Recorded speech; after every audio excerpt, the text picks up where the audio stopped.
Crop Growers offers all types of policies, including basic yield policies that provide coverage based on harvested yield per acre, and revenue policies with both upside and downside price protection. Cost depends on the crop, policy, and your location. That's why our crop insurance agents help you price out the best options and coverage level for your business. Crop Growers through Farm Credit is here to help you weather your financial ups and downs, no matter what crops up. Learn more at cropgrowers.com.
There we go.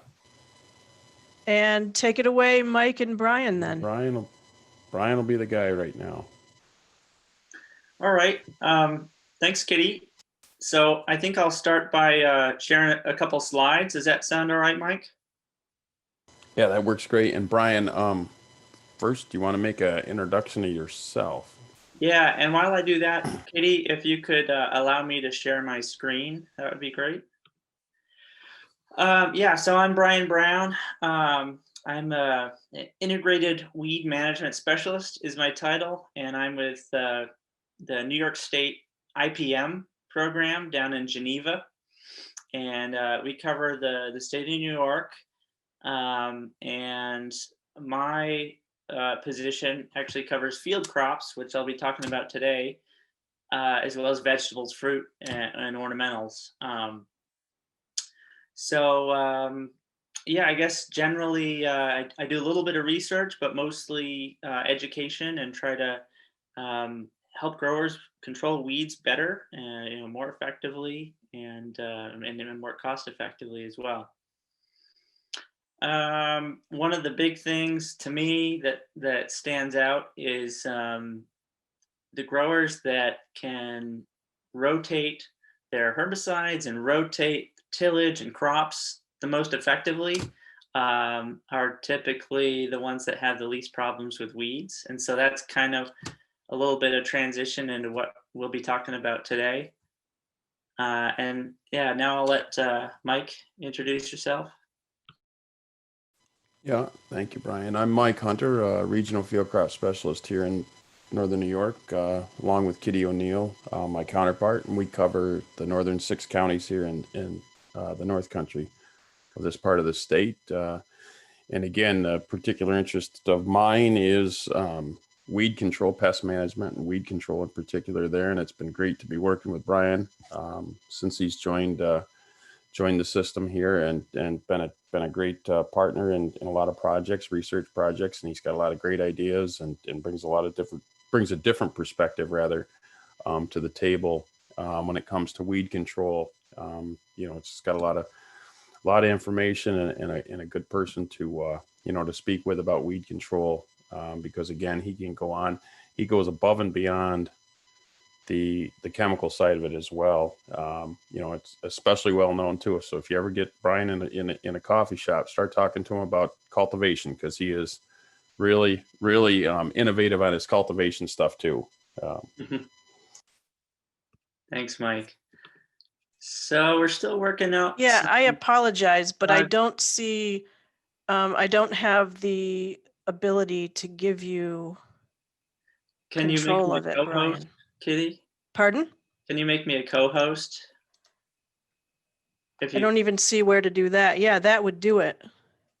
can you click on my picture? There's 3 little dots. Yeah, there and on I the right. don't have that choice. I have mute, stop video, chat, rename, pin, spotlight, don't allow to record, allow to multi-pin. I just made him a remove, record. co-host. He should be good. What's that? Brian's a co-host now. Oh, okay, there we go. How'd you do that? That's good. Thank you. Yeah, once in a while I get lucky on this stuff when I poke around at it. Okay, so there's the slides. Can you see those? Yeah.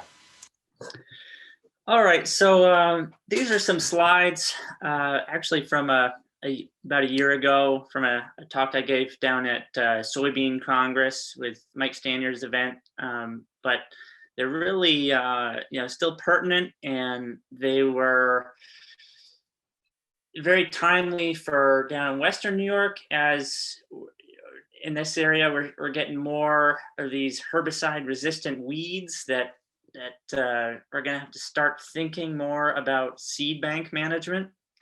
And chatting with Mike and Kitty, it sounds like those herbicide resistant weeds are starting to show up in your neck of the woods as well. So good to start thinking about it and at least be aware of some ways we can think about preventing them from getting established in the first place and keeping them from spreading.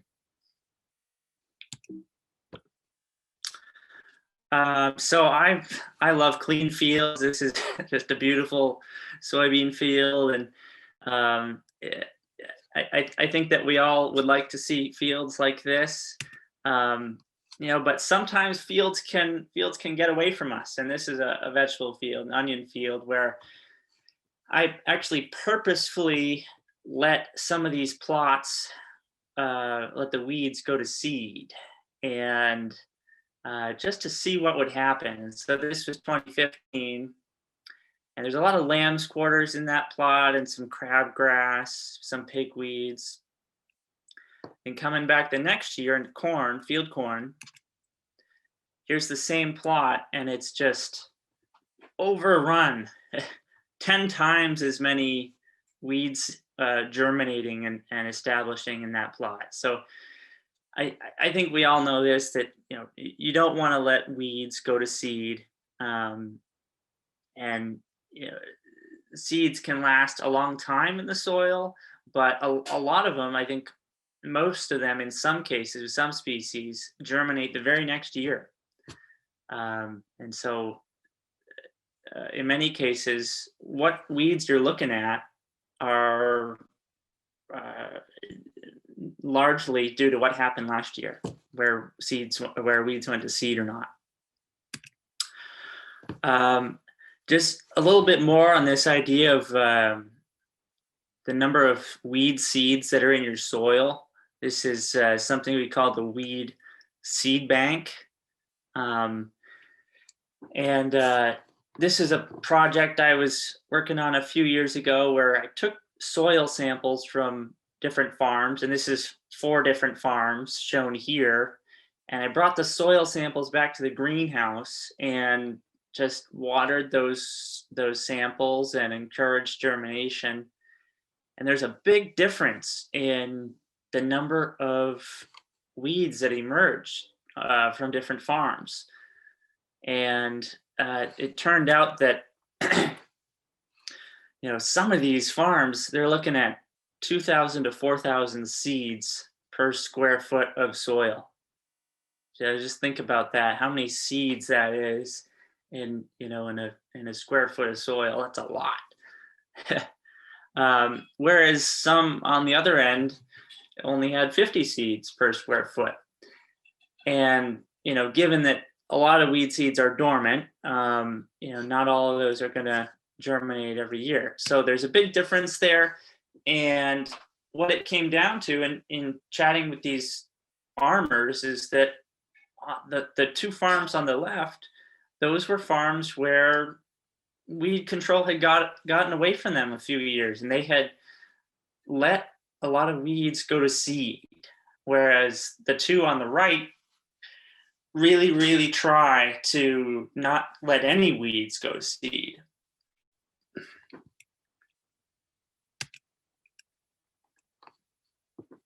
So I'm working here at New York State IPM, and a lot of farmers hear IPM and they think thresholds, economic thresholds to spray for a certain pest.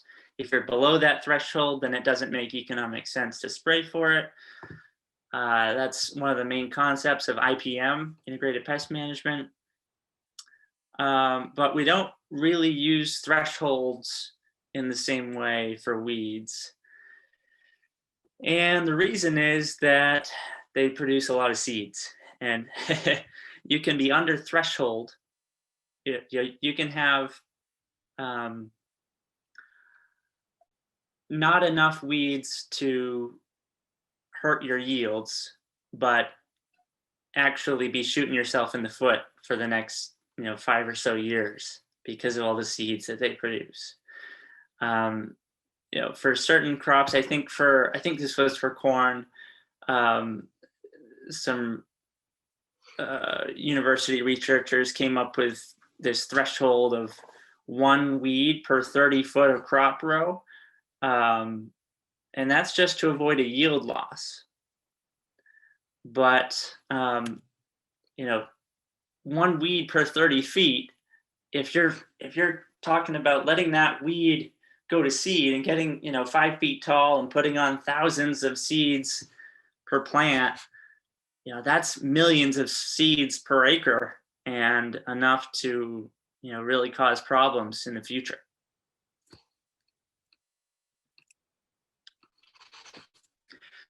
So if you do have patches where you've got sprayer skips, or due to weather or timing, where you've got weeds that have escaped early control, a lot of times it can actually make economic sense to go out and, in the worst case, go out and hand remove those weeds. Get some high school kids and just go out and drag those off the field.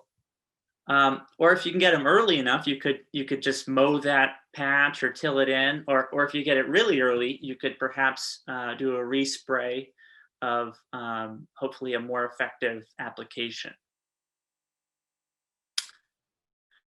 And there's a few other things like separating seeds at harvest, which I'll get to. So this is an example of that. This is something not really common in this neck of the woods, but separating the chaff from the grain, and then either making rows with that chaff and burning it, or destroying it in some other way, because that contains all those weed seeds that escaped your earlier controls. This is another, just not that anyone in New York is necessarily going to buy this, but just an example of thinking about trying to the extreme lengths that we're going to in other parts of the world to avoid putting those seeds back in the ground. So this is the Harrington seed destructor, and it's very good at sifting through the chaff. I think all the chaff gets milled up, basically, so any weed seeds in there get destroyed. And they've got actually a smaller model coming out here. But yeah, this is an example of the processed chaff on the left versus the unprocessed on the right. And so yeah, it just shows that the chaff and the harvesters in general contain a lot of weed seeds. And this is that smaller model that's they're designing to put right under the harvester. But I guess in general, it's a lot easier if you can prevent the establishment of some new nasty weed like Palmer amaranth, right from the beginning. Just never get it in the first place. Don't bring in that used combine from the Midwest or from the South that hasn't been cleaned. And actually, Mike, you want to hop in with that story? I've got a few more slides, but that's fine. If you want to share that. Yeah, I mean, basically, really, what it comes down to is that, as Bryan said, I mean, one of our introductory um, corridors of bringing in some of these weeds like tall water hemp and Palmer amaranth to the state, to New York State. Many of these can get traced back to equipment moving, and as Bryan had mentioned or alluded to, it's the combines are one easy way to bring in these small weed seeds. And we've had situations here. Just a local story. There was a combine that was purchased from another part of the country, and it did introduce tall water hemp to a field right here in the North Country. They Fortunately, it was one of those situations that the it was no I mean, the possibility was there, and it was presumed that it could happen.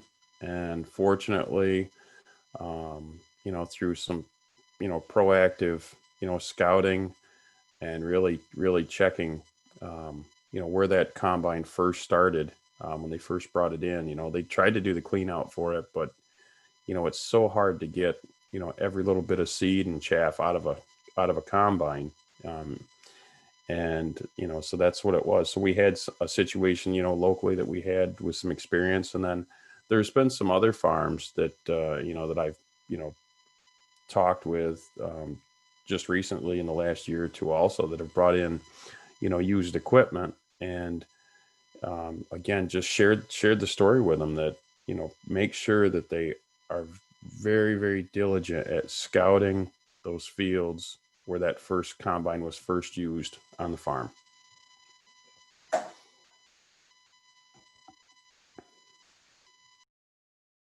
That's great. Yeah, as Mike says, that there's at least 3 examples in New York already where folks have bought used combines, and they've had nasty herbicide-resistant weeds that we don't really have yet in New York, or didn't have, and they got established like that. So, and in general, I think it's good to to clean out the combines, to even if you don't have herbicide resistance, to get all of that biomass out there. This group of farmers found that an average of 150 pounds of biomass was left in those combines, and so there can be a lot of weed seeds in there. And so it can make sense to harvest the weedy fields last. So you're not, if you're not harvesting the weedy fields first and then spilling all that seed throughout your clean fields. And then at the end, to run it empty for a few minutes, to go over some bumpy ground to try to get all that weed seed out while you're in that weedy field. You don't want to contaminate your clean fields. Keep weed seeds where they are. And I just put a link into the chat. This was a video that I was thinking about playing. I don't think it's going to work over Zoom, but I put the link to the YouTube video in chat. It's about a 7 or 8 minute video on how to clean out a combine. I think front to back, header and the auger and everything. They've got some great tips in there, and you can spend as long as you want or as little as you want on it. You could spend the whole day doing it if you wanted to be really thorough, but I think probably in about an hour you could get the lion's share of it. Some other tips I came across were putting some wood chips through the unloading auger to help clean that part out, which is especially difficult to get to. And then changing gears a bit, tillage and any other kind of tractor operations, especially if it's wet and you can see the soil and residue sticking to the tires there, that's moving seeds around. So just be thinking about that a little bit. Bedding, and for dairies, and feed is another source that we've come across in the past few years of farms that have brought in water hemp or awful weeds without really knowing it. And in some cases, it can be in your seed. Corn and soybeans are very clean, but with other crops like wheat or cover crops, you can sometimes get some contaminated seed lots. So you may want to think about testing it. There's a New York State seed testing service that'll do it for a small fee, and they'll actually tell you what species of weeds are in it. And then the mustard, this, a farmer, I won't say where, but a farmer actually in New York saved up, harvested a whole field of weedy wild mustard and sold it as a mustard cover crop. So so you got to be careful sometimes with cover crop seed, and make sure you know what you're getting and it's from a trusted source.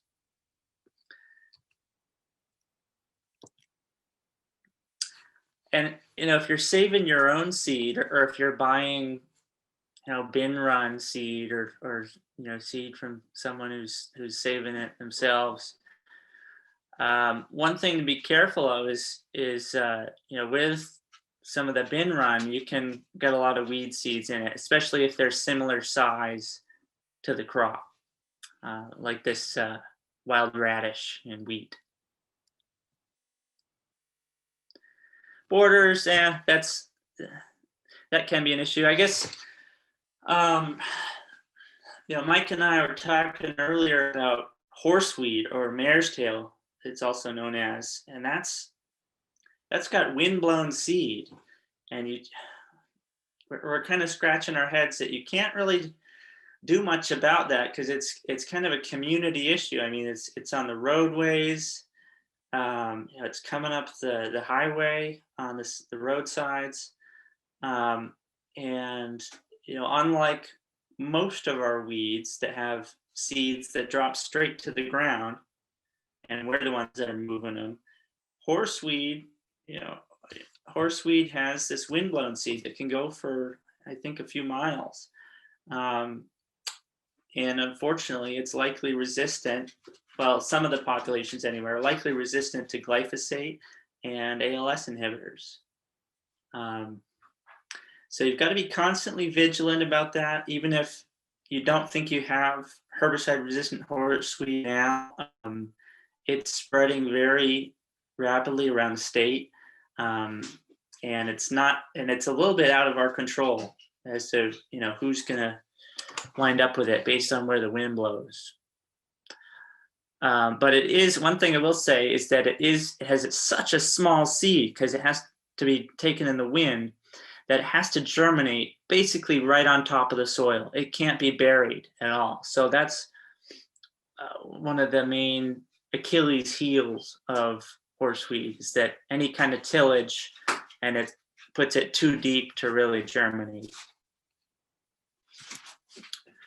So that brings me to, what if you do have the weed seeds already?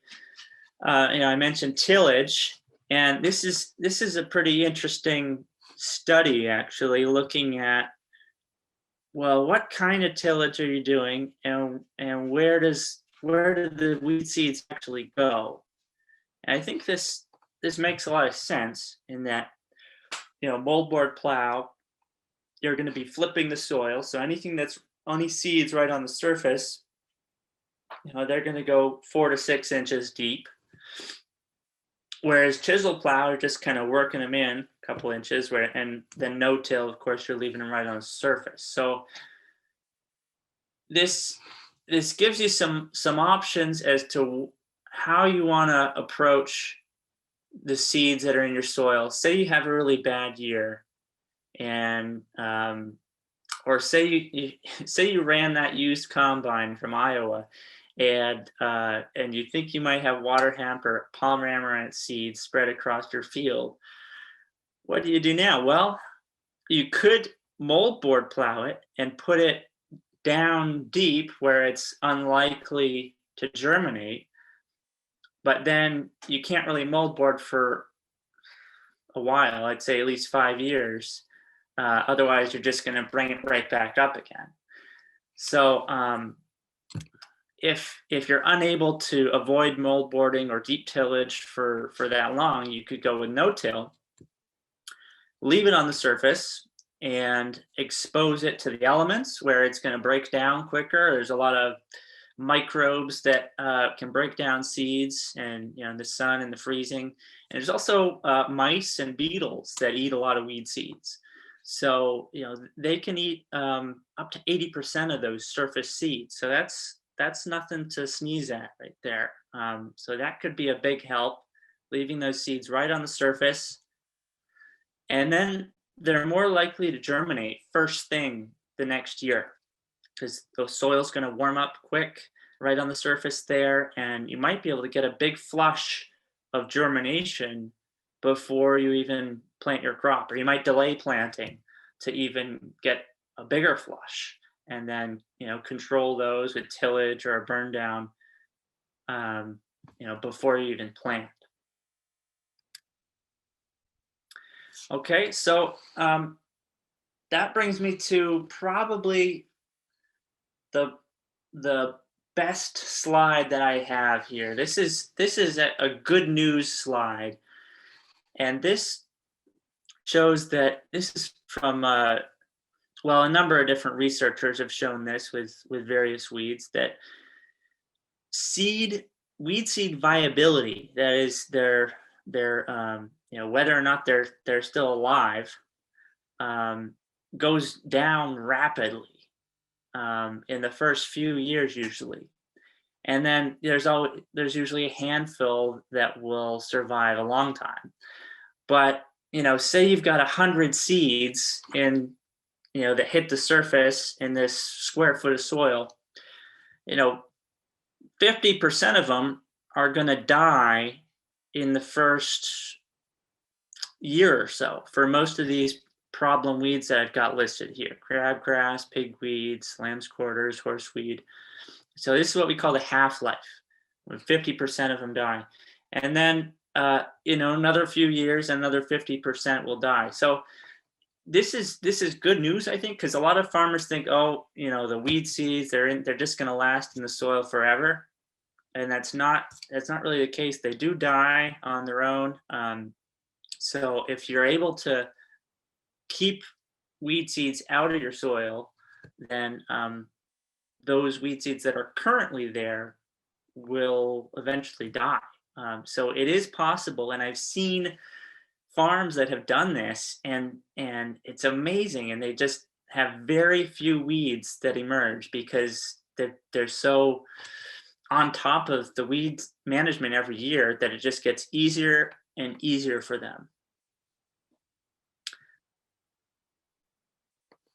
And then there's also scouting apps. So if you got a patch of weeds that went to seed, and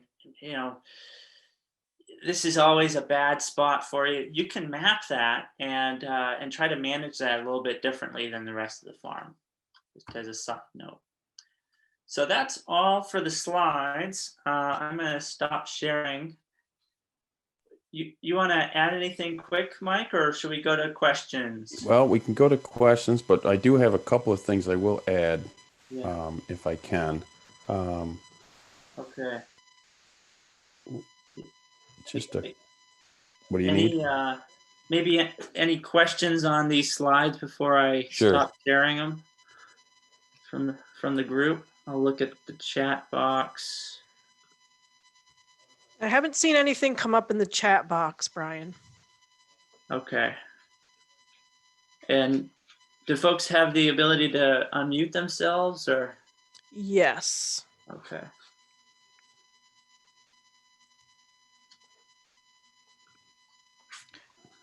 Everyone's welcome to either type a question into the chat box, or you could unmute yourselves and ask with your voice for the moment.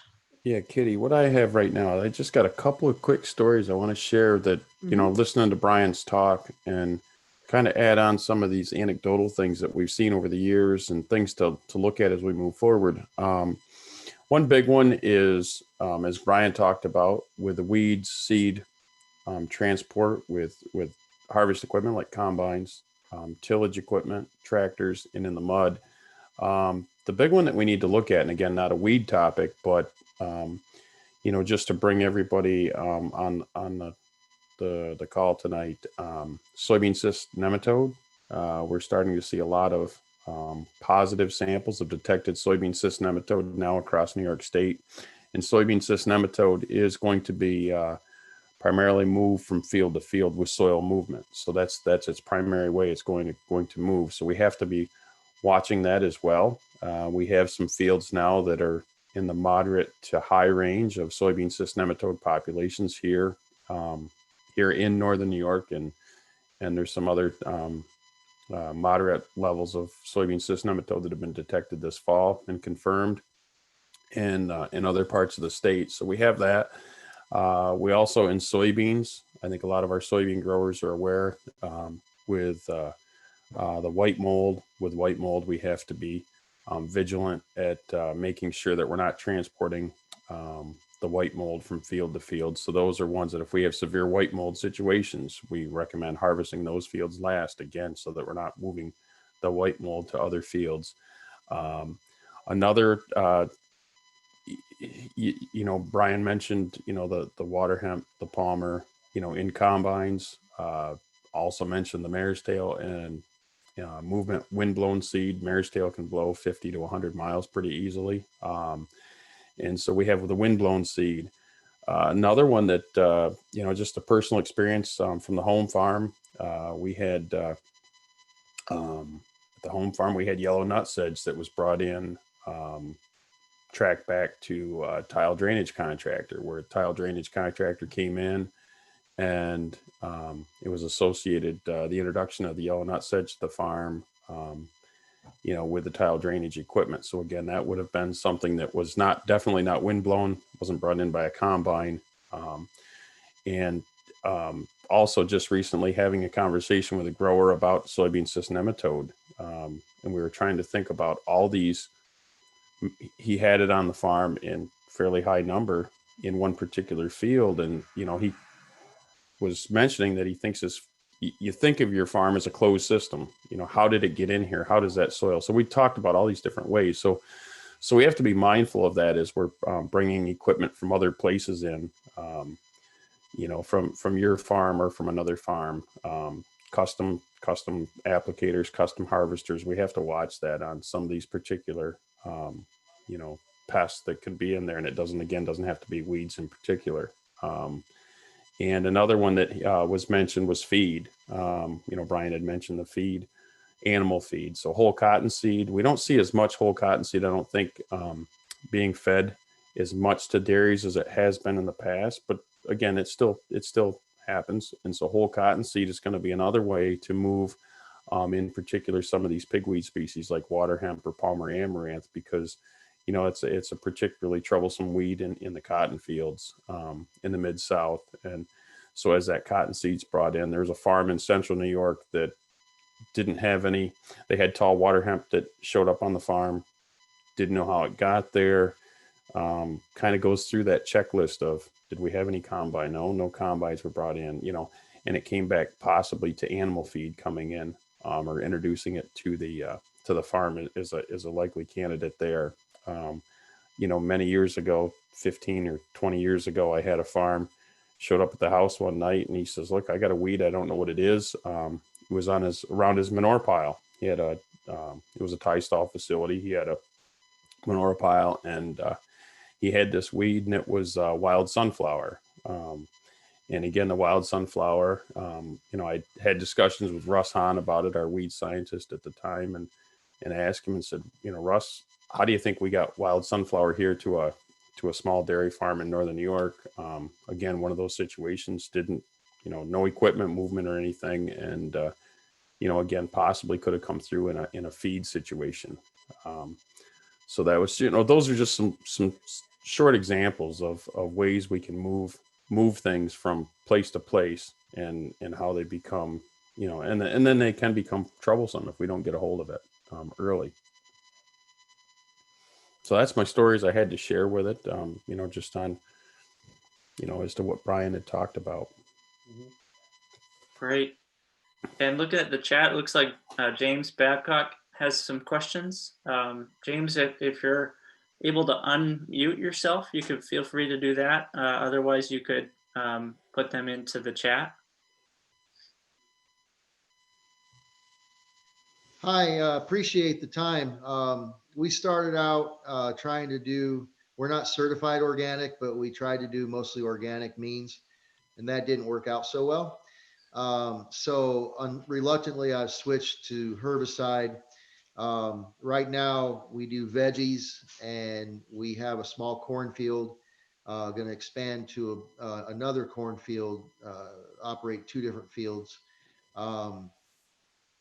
We use a plastic mulch layer to lay down plastic for weed control, primarily for the plants. But last year, it was crazy trying to control the weeds in between. I did weed whacking, I did mowing with a small mower, and it was awful. So I'm looking for basic ideas. I'm kind of new here in New York. What's the best times to use herbicide, rule of thumb wise? And also, as far as tilling, I have a small compact tractor with a 6-foot tiller. Is that something I should be using, or should I think about a plow? Those are good questions. I think I'll work on addressing maybe the herbicide timing of it, James. If it were me, I'm a pretty firm believer that for a lot of weed control situations in row crop, in particular, even if you were mentioning your sweet corn, even if it was sweet corn, we could take it into corn, soybeans, pre-emergent herbicides where we're going to make an application prior to planting or at the time of planting is going to be, one of the first steps at achieving good weed control. If you are going to go with an herbicide, the herbicide route, it's also going to allow you a possibility of coming back in with a post application and possibly a 2-plant or 2-pass program. And in some cases, like some of the weeds that that were mentioned tonight, the tall water hemp, the Palmer amaranth, multiple resistant mare's tail. Those are weeds that effectively we're not going to be able to control with a 1-pass program, either pre or post. It's going to require a 2-pass program for effective weed control. And again, some of those, like the pigweed species, like the water hemp and the Palmer amaranth, is going to require, a very low tolerance to any weed escapes. As Bryan mentioned, we can kind of snicker that people talk about maybe hand roguing, but it doesn't matter the size of the situation that you have in a field. If it's an area that you think you could hand rogue some of those, again, if tall water hemp or Palmer showed up on the farm for the first time, early attack on that weed seed bank, management is going to be a big thing. And then going into the tillage part of it, I can let Bryan talk about some of the tillage. Maybe James, in your situation, you connect afterwards with Bryan, on maybe some cultivation, mechanical cultivation, especially in a vegetable cropping system. I think that could be an effective means, and I can turn that over to Bryan to answer that. Yeah, thanks, Mike.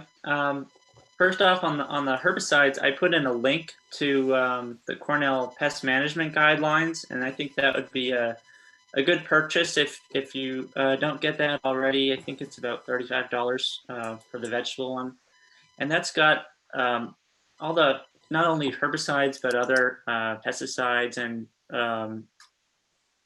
for what pests they're registered and which pests they're effective on and which crops they're labeled in.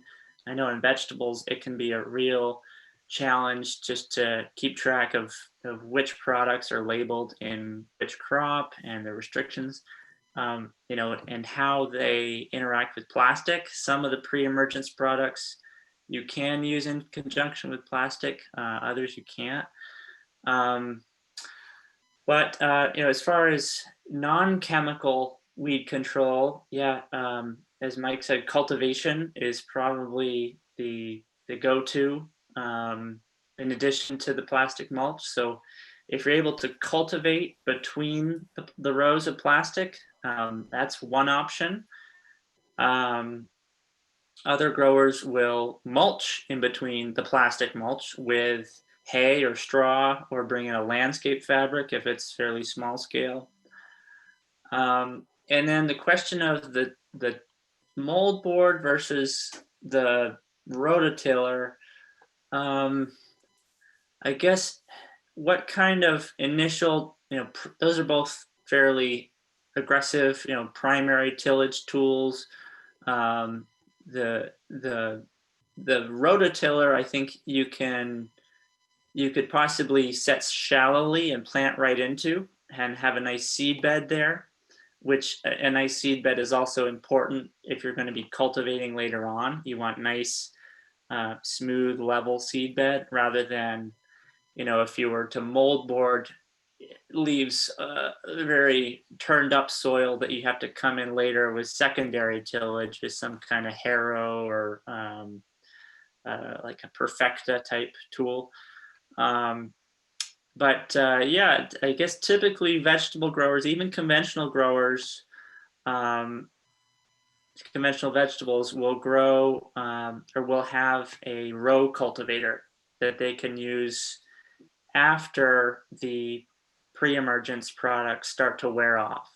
So the pre's will last you, you know, maybe 30 days or so. And then after that, when you start to get new weeds coming in, you know, the crop is all established at that point, and you just got these small weeds that the row cultivator can easily undercut and control really well. You know, and I think that's another point that Bryan brings.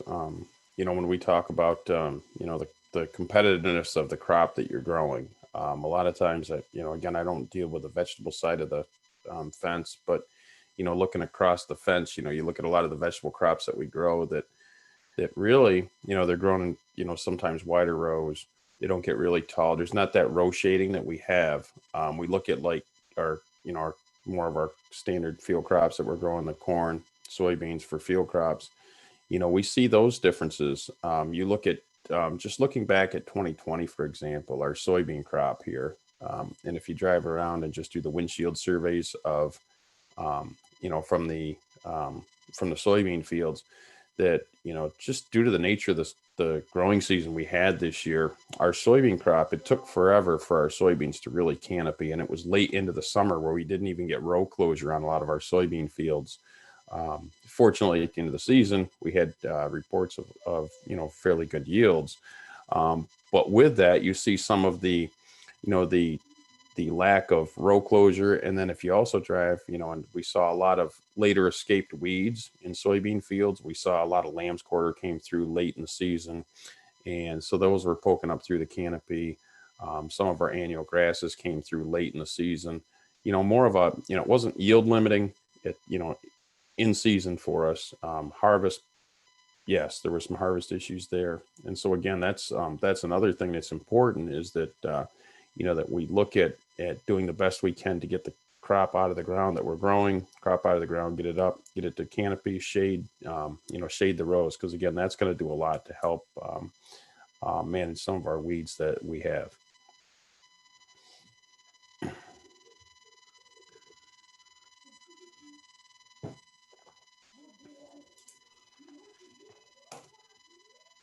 One more question about herbicide, if I could. Sure.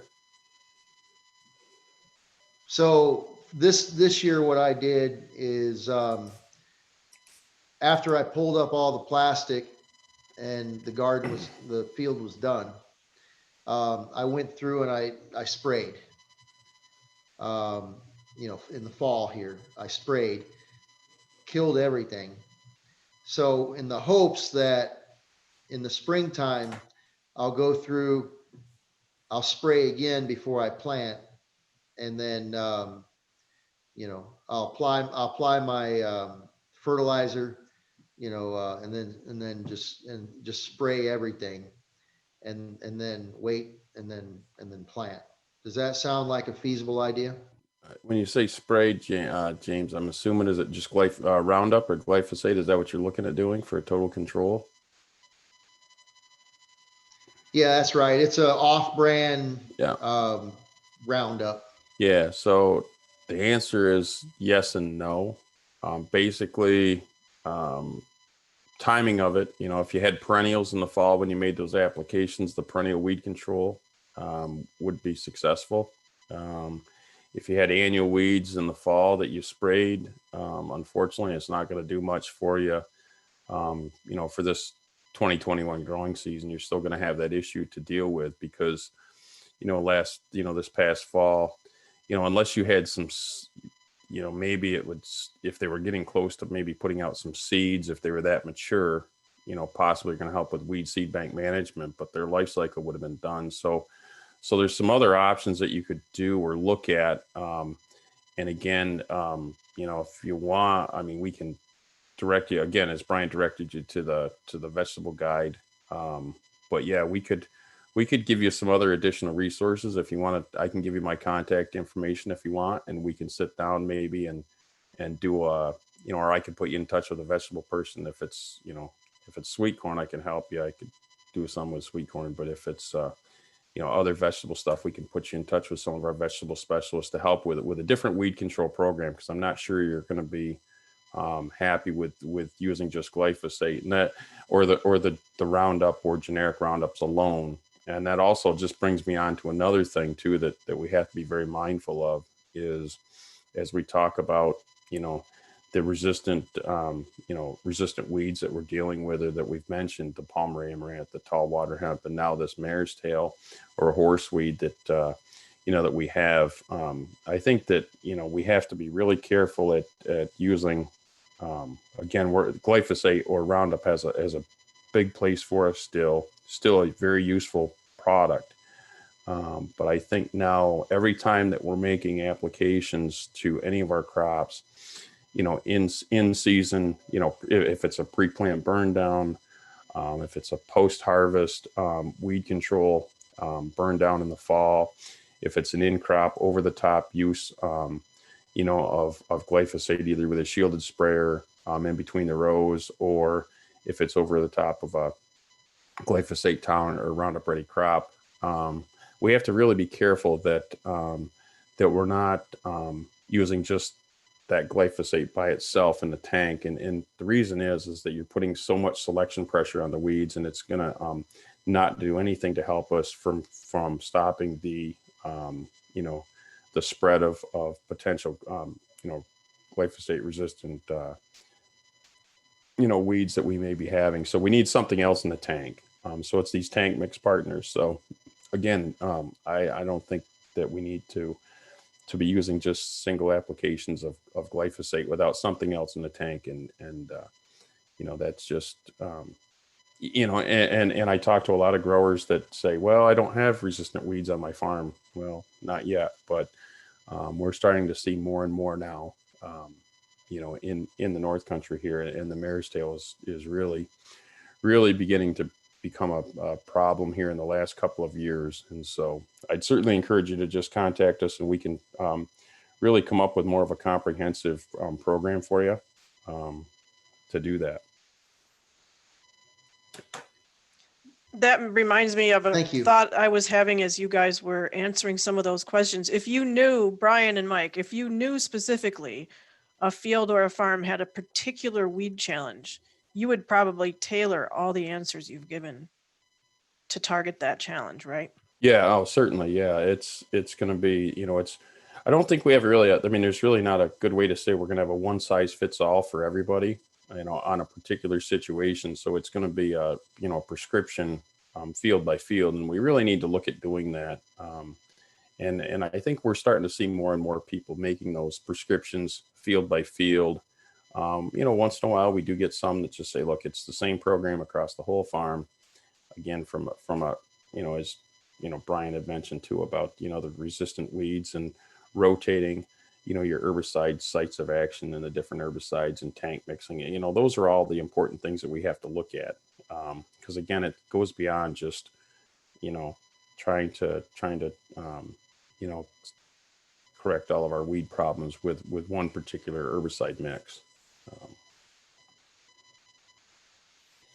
So we had some questions, I think, too, some other questions. Spraying in the fall is only useful for perennial weeds, right, and not annuals. Yeah. So basically, hopefully, I answered that question. So yeah, perennial weeds would be, or a biennial weed, or a winter annuals. That would help us. So we say not annuals. It would be a winter annual. So if we had, mare's tail or horseweed actually has two different growth habits. It can be either a winter annual, or it can act as a summer annual. So in the fall, we see a lot of, and I wish I don't have them on this computer, or I could bring up some pictures of just some wheat stubble. So after wheat harvest here in the county, this August, it wasn't long after wheat harvest, you could go out into those wheat fields and you could see the rosettes of the mare's tail growing. And so those would have been a winter annual. So that's an annual crop that wheat stubble would have benefited from an application of a burn down herbicide, to stop those plants from growing the rest of the fall, because they would have just started off in the spring again, bolted, put out a seed head. And those are the overwintering mare's tails is a tough thing to do, especially if you were following that wheat field. If that was going to be no-till soybeans in 2021, it would have been difficult for them to control. So sometimes the annuals we could use a burn down in the fall.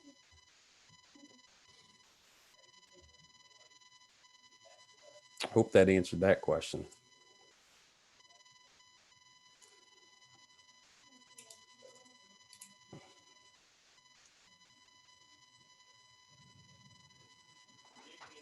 Anybody got anything else? See, Mike Davis is on the line. Yeah. Oh, He if might Mike step is on the away. line, Mike needs to, we got to bring Mike out here to introduce himself as well. He's another great resource that's going to sit in the back and lurk, right? He might have stepped away for a second. He may No, have. I'm here. I'm lurking. Okay. There you are. So yeah, so we have Mike Davis. Mike, you want to introduce yourself? Sure. Yeah, my name is Mike Davis. I'm an agronomist with the Cornell University Ag Experiment Station, and I run the Willsboro Research Farm in the northeast corner of the state, right along Lake Champlain in Essex County. And then I also manage the agronomic research plots at the Minor Institute up in Shazy.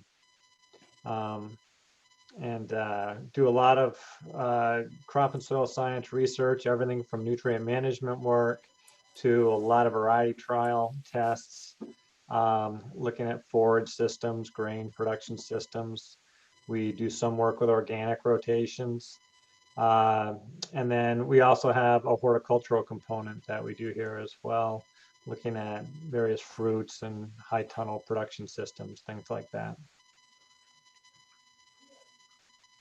Yeah, that's about it. Lots of fun stuff. And another good resource that we have here in the state as well. And we're glad again to have Mike on board and as part of the system to be able to answer a lot of our questions that we have for him. And the work that they do at Willsboro is just phenomenal.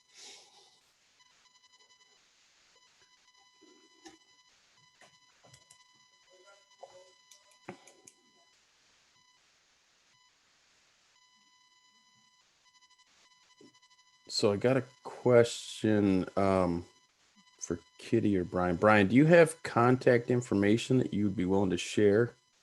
Yeah, absolutely. I can put that in the chat.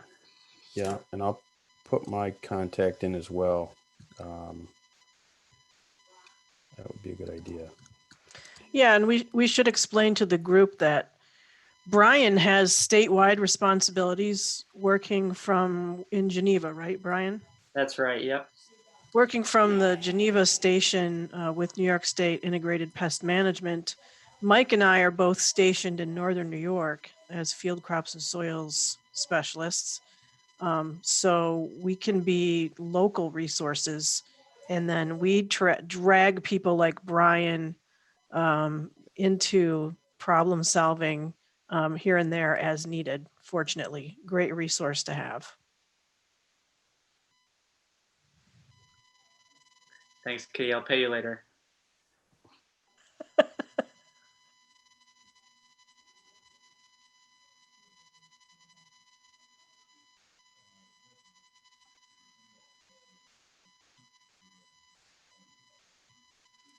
Now, did you guys have more slides to share, or we're just going to totally focus on discussion now? I was done on I didn't That's have any good. slides. Good. No, Bryan. Again, I think the real goal that I had here was to really bring out more than just, again, like I said, more than just trying to use the herbicide as our first. That's part of the toolbox, but the other part of the toolbox, again, as we start to deal with some of these glyphosate resistant weeds and multiple resistant weeds like water hemp and Palmer amaranth and now the mare's tail or horseweed, those require things that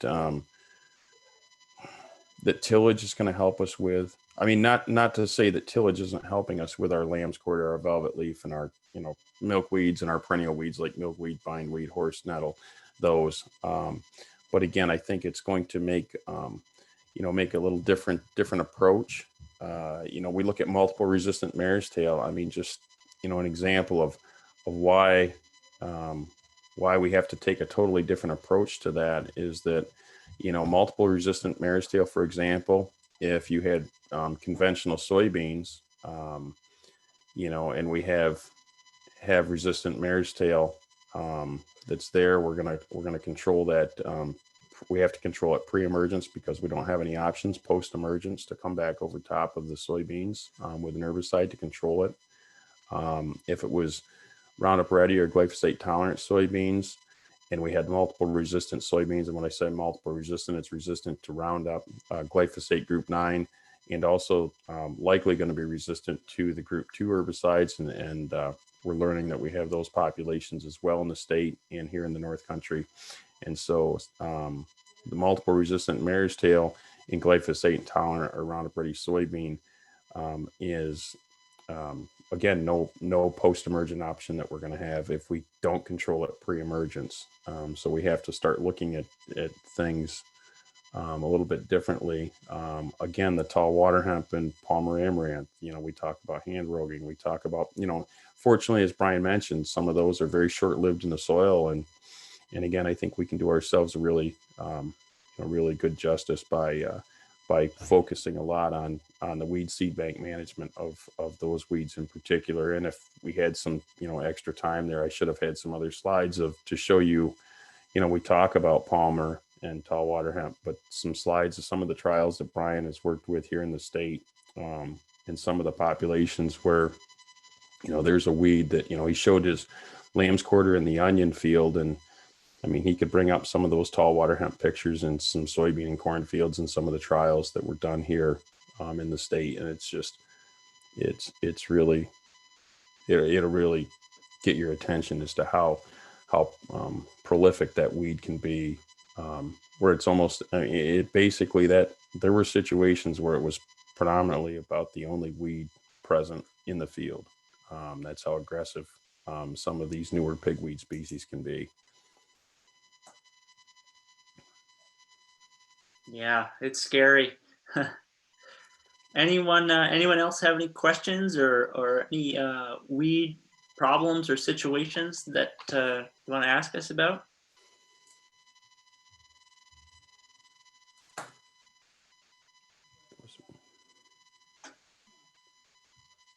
Yeah, Mike. Sure.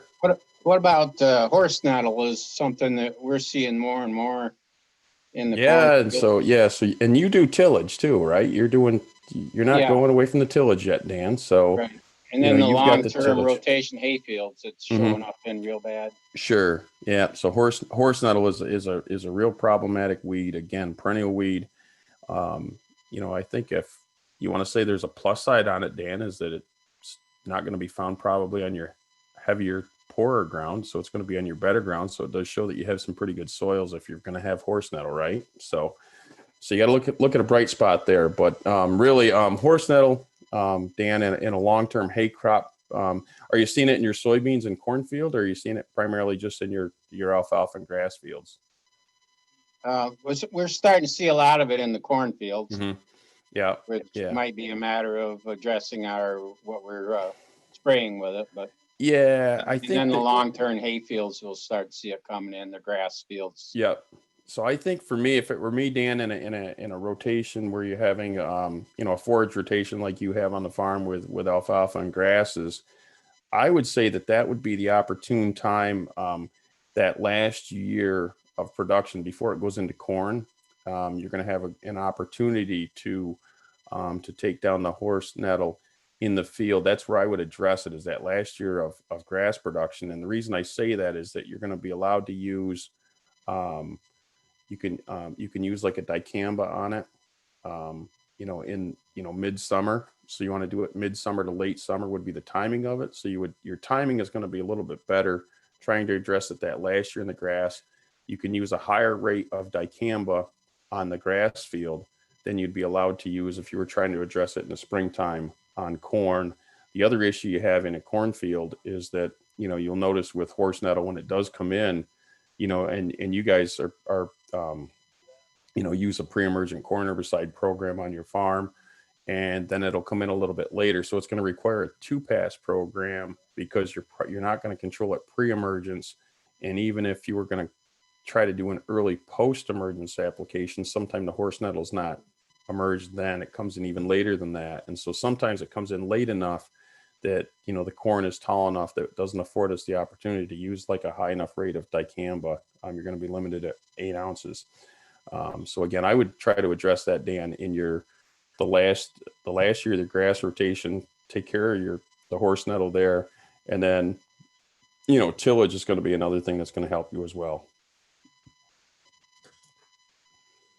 Yeah, I'll just add that, you know, horse nettle being a perennial, it's going to be most susceptible to systemic herbicides, which are going to be working through the plant and actually get down into the perennial root system. Like Mike mentioned, so like dicamba or glyphosate are probably going to be two of the most effective. Is that right, Mike? Yeah, I would say that. You know, if you did dicamba, then you're allowed to, you know, you could still use it mid to late summer. It would still afford the opportunity to take that last cutting of hay crop off. Or the other thing you could do is if you wanted to terminate the stand a little bit early. The challenge with horse nettle is that if it gets a little bit late in the fall, like maybe after last cutting on that grass field, you may not get enough regrowth, and it may be a little bit too late in the timing to hit it with a glyphosate application in the fall. So I would look at maybe you know, that mid to late summer application of a synthetic auxin like the dicamba to do that.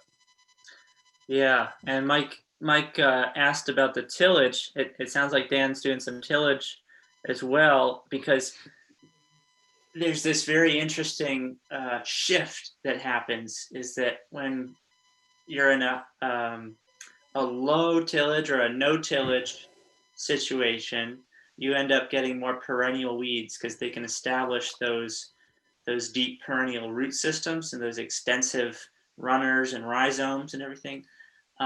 Whereas if you're in a frequent, you know, high intensity tillage, you don't have the perennials, you know, because you're working up that soil. You tend not to have the perennial issues, but the annuals can persist and fit in within the tillage in between periods of tillage. So to me, it's about kind of this mix and this balance of going between, you know, soil building and no-till periods versus some working in some tillage to regain control of the perennials, which it sounds like Dan is doing. So.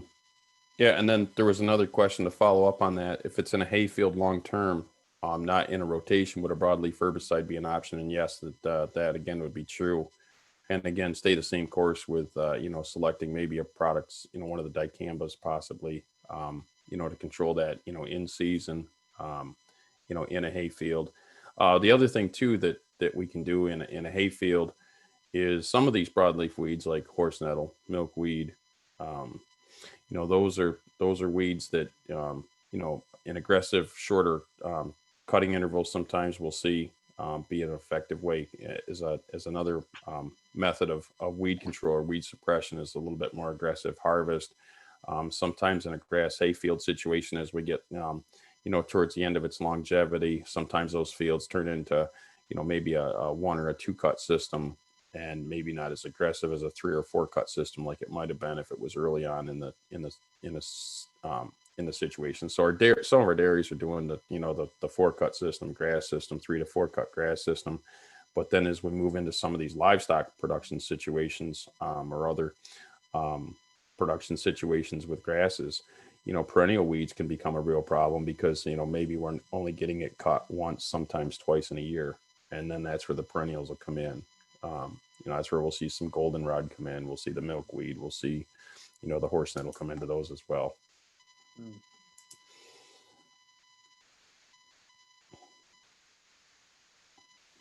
Great. All right, let's hear some more questions. Everyone must have some kind of weed problems.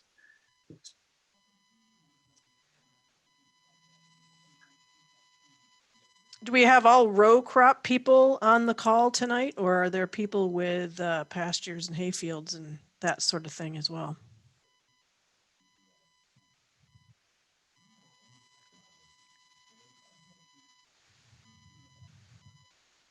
Well, if no one wants to admit to it.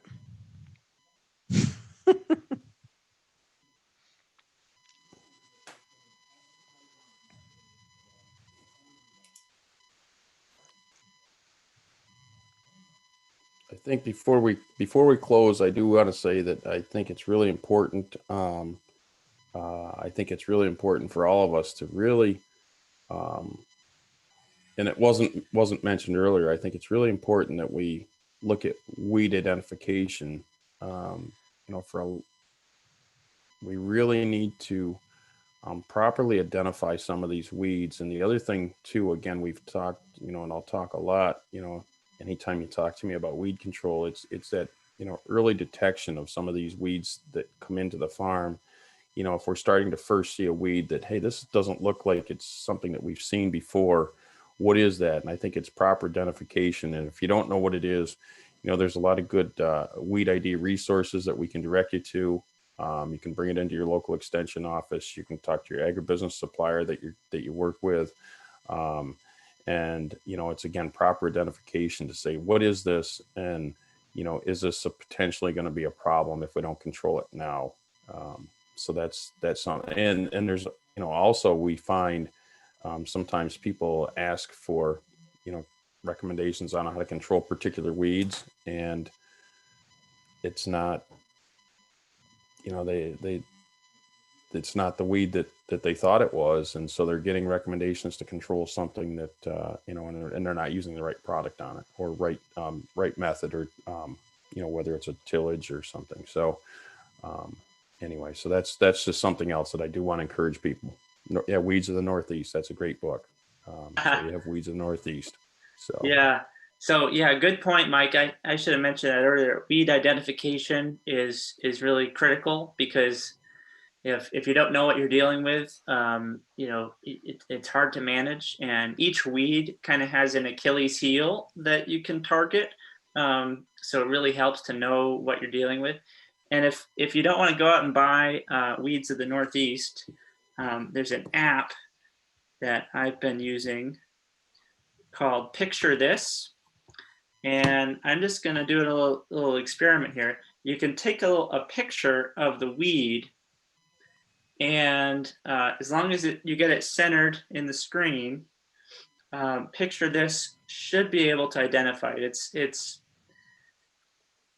I think probably about 90% accurate based on my usage of it. And I'll just do a little experiment here. I'm just going to flip through Weeds of the Northeast and find a nice picture of a weed. I'll even challenge it. I'll do a little velvet leaf seedling here, just a seedling. So might be a struggle with that. And I'll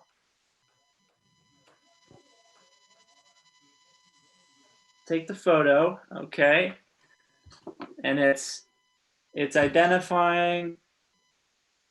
Looks like it came up with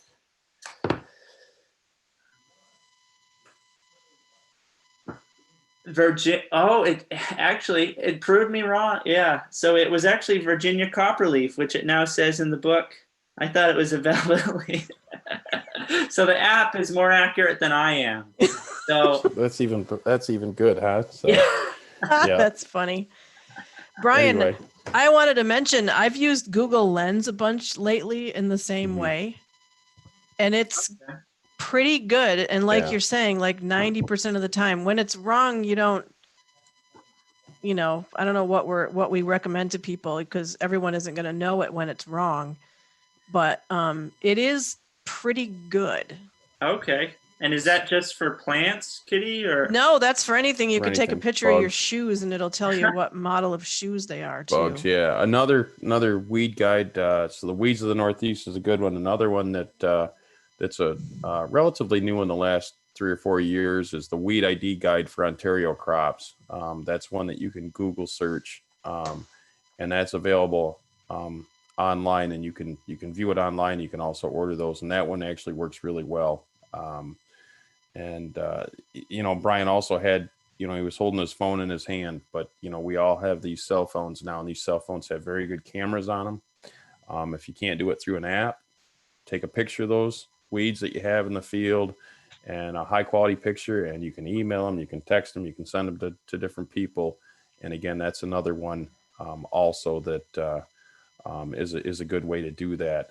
Also, another thing to do is maybe possibly collect the weed, put them in a paper bag, put them in the refrigerator if it's going to be a while, because if you're going to try to take them to somebody, to an agribusiness person or the extension office, again, handling that weed is pretty important as well, so that when the specimen comes in, it's a little bit easier to identify before it dries all up. So Yeah. anyway, so those are some ideas, I think. And if you do use an app, you do need a well-chosen picture. It can't just be 20 feet away.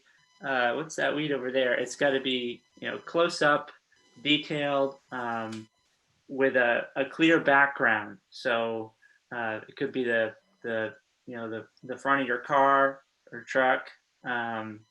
It could be the side of the tractor.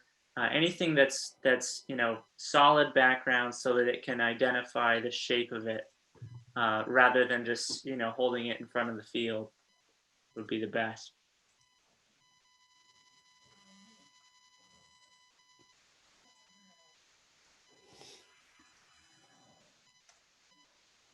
I just shared those titles and the authors Okay, in yeah, the the Weed chat Guide for box for Ontario everybody. Crops and Weeds of the Northeast. Those are two that I would recommend to have in your truck as you're driving around or on your desk. Those are two really good sources that I like. And again, Lots of good pictures. Yeah, it is. It's and again, some of the apps I've used those as well. I've used the Google Lens, that works well. Sometimes it may not bring it right to the exact weed, but at least it gets you. You may not be right in the right seat in the baseball stadium, but it'll get you in the stadium, right? It gets you Right. in that ballpark. So it narrows it down for you. And James made a good point that he's moved here from Florida, where he already has a pretty good idea, but New York is different. He's going to run into some different things, and so it can help. It can help everybody, even Brian. It sounds like. So. Yeah, what it was is I had Velvet Leaf open, and then I opened it up and I saw the V, and it was Virginia copper. Oh, I assumed it was one of those. Also confused with Yeah. this picture. Yeah. Anyway. Well, no, this has been, I think it's been good discussion. Great. Again, I take any other questions. You have our contact information for those that are on tonight. If you have anything that comes up in the future on some questions, if we're not able to answer the question, we'll certainly put you in touch with some resources that may be able to help address the questions that you do have. Yeah, and before we completely wind down, I wanted to, if I may, share this the slate for the rest of our fireside chats and acknowledge our very generous sponsors once more. Next, first we're looking at the sponsors: Pooling Grain, Dairy Health Management, Community Bank, Countryside Vet Clinic, Crop Growers, Trow Nutrition, Bayer, Brown's Feed, Merck Animal Health, ASAP Interiors, Novus International, BioVet, Black River Valley Natural, and Growmark. Thank you to them very much for making this. That's why this series is free of charge to everyone who's here tonight.